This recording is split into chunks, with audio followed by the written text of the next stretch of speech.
Alrighty, here we are at video 5. This is probably the final video. I might have to do a follow-up, maybe one more at the end, but let's get through the remainder of the inner peace process.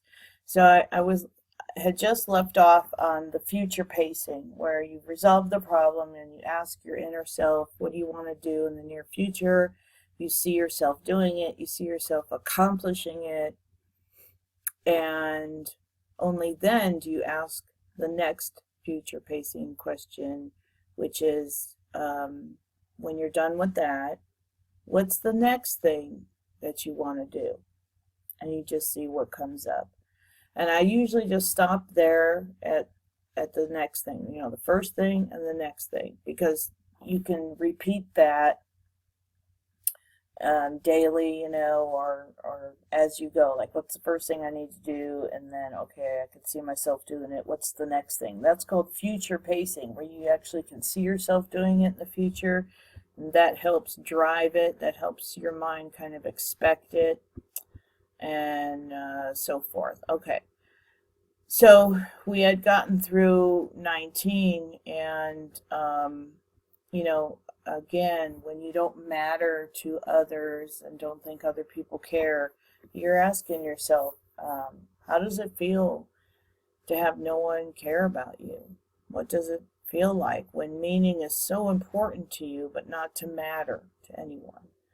I'm sure you can feel the utter pain of that in your body, and then once you do, you can run it through the inner peace process. After working with this, your first thing your new super part wants to do might be to write a list of why you matter, or do something that is meaningful to you. You might get an urge to do or say something. Your inner self will give you exactly what you need. Just listen and jot it down. Now, after you have imagined that, what's the second thing you want to do? Take a few more moments to really reflect on that, and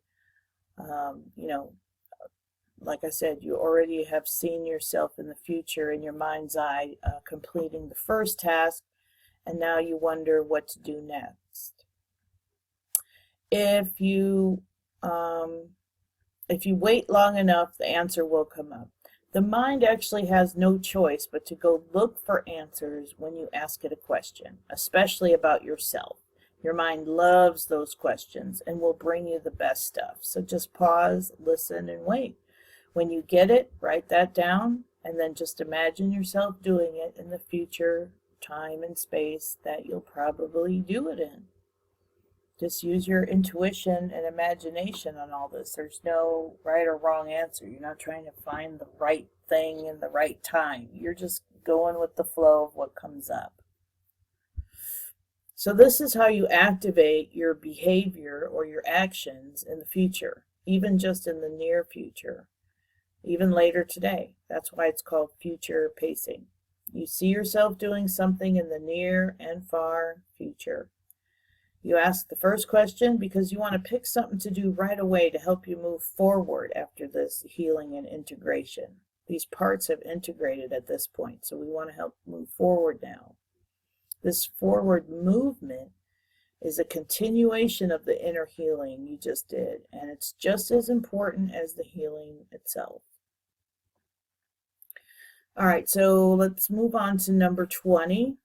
I have a hard time making eye contact with people.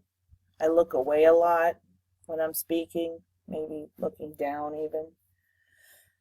I get startled very easy, startle response. And it takes me a while to get my heart rate back to normal, so they really get a charge. Okay, so I'm sure it's easy to ask yourself, where do you feel that in your body right during that time when you have that heart racing and you're startled and got startled and jumpy and hard to make eye contact, and run it through.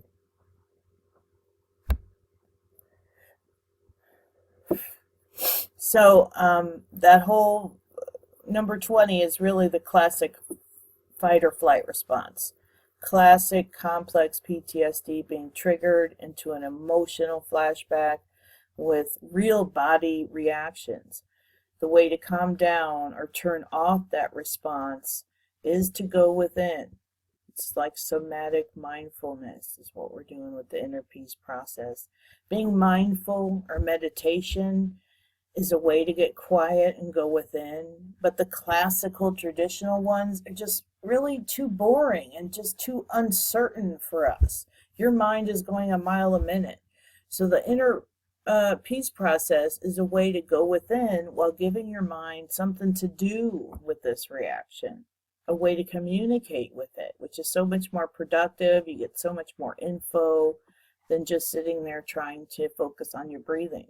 I could never really do that. It's a way to clearly see as a part of you so that it is separate from you. What am I saying there? There's you and this. Okay, so there's you and then there's this part of you. There's you and then there's your resources. So now the two parts can communicate, and there can be like a two-way communication. But you're still you. So this whole process is actually helping you to disassociate out of these reactions and just communicate and deal and process these reactions rather than being stuck like inside of them. The act of the inner peace process communication is the healing process because you're attending to a feeling. You're paying attention to it. You're not trying to run from it or hide it, squash it down, grab a drink or a pill or whatever, but rather you're giving it attention that it's been needing for years, and you're being interested in it. You're caring about it, and that's what it needs and wants, this part of you that's been abandoned and neglected for so long. And then we turn that into self-abandonment. Here we're doing the opposite. We're really paying attention and talking to our inner part as if it's like our own child, to help see what it needs and wants. That is healing. The self-compassion part is really healing because now we're accepting it, we're healing it. All right, so now 21. I have major issues with anxiety and depression because of my childhood. The biggest factor is I cannot communicate well and I don't know how to express my feelings with others because I am so used to just holding them inside because I wasn't allowed to share how I felt. When tense situations arise, I get nauseous and uncomfortable and my anxiety levels skyrocket. Definitely have a lot of emotional scars from my past. It's been the hardest thing to conquer. And it is. It's the hardest inner torture. It's devastating, and it can take years and decades because we don't know the way out.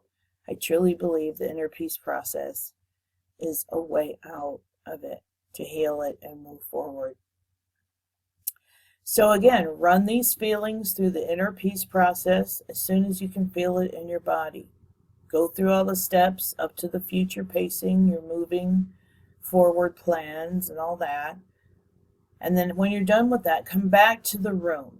So you kind of do go into a trance-like state, but you're fully awake. But so you want to break that state, come back to the room, the here and now. Come back out here into, not within, not in the future, but in the here and now, and go back to that original feeling to see how it's feeling now. So that's why I say, come, shake your hands out, open your eyes, feel your butt in the chair, come back to the room, orient yourself to the here and now, and then look back to see that problem you had that we just ran through the process and compare to how you're feeling now, and you get a lot of really good stuff at that point. You should be feeling peaceful or content or even happy and smiling. You might feel a bit woozy or a little disoriented for a few seconds. That's normal. Just let it pass. Your brain is integrating the new information from the clearing that you just did. Just try to go back to that original feeling. Reread your statement above and see how it feels now. Reread that number 21. Read that whole thing again and see what does that feel like now reading it. Okay, that's how you do the before and after. You can tell the difference. So yeah, you see how you feel now and you compare it to how you felt before you did it, the inner peace process. All right, I'm probably going to need another video because we got 22. We're on 22 now. We're down to 5 minutes. And I do have some words about authority as well. I just jotted down about a page full of notes. I will get to that. We'll do another video. So 22, I never ever fight back. I may cut toxic people out of my life with the help of amazing friends and professionals, but whenever a conflict is actively going on that involves someone attacking my character, I completely shut down. I let whatever they want to say wash over me until they tire themselves out. That's what I had to do when I was younger, like endure. We just endure these things. We just hold it down and try to wait it out, and eventually they'll leave and leave us alone. It was so much worse to fight back. Of course, once you fight back, you get so much backlash that you never want to fight back again. I learned to let them yell themselves out. Yeah. So, of course, it makes perfect sense that you don't want to ever stick up for yourself or speak up or fight back or push back even or stand up for yourself, because you just were programmed to just stand there and take it until they got done. So another thing you can do is this. When you get to the right hand and putting the 9 resource states into it, when you're done, ask yourself what shape it is there in your right hand. Using your imagination, you ask yourself what shape it is, what color it is, how much it weighs, how light it is or heavy, how much space does it take up, what temperature is it, and finally, what sound does it make? And this really, really strengthens the resource states that we put in your right hand when you describe it. You have to go within, say each question, and pause again till you really get it. You really see the image and hear it and see the colors and whatever. And after you do that, you can symbolically move your right hand into your chest to where your heart is so that you put that part of you that you just described, all your resources, into your heart. You can do this every time or just some of the times you do the inner peace process. But sometimes it's a really good exercise to see in your right hand the resource states and then feel like going into your heart. It's a very healing and strengthening thing to do. You can still move on to the next step, then the resources still being in your right hand, having your left hand do a mind dump of all its problems into the right hand, and the right hand comes up with new ideas to keep you safe or whatever the left hand had originally wanted, that intention, but without the negative reaction or fight or flight response. You'll notice the next time you're triggered, it will be a shadow of its old self. It will be less intense. It may be gone altogether. It may last less, it may not last as long. It might not come as frequently. It might feel sort of muted or underwater, or it just feels less intense. If you do the inner peace process on that same trigger, every time it comes up within the next, say, 30 to 90 days, it can be completely gone. You will forget about it. That's why you have to write this down and come back to it 6 months later and look back to see how many times you were triggered by it. And you might not even remember it, or you might realize, dang, I haven't been triggered by that for a while.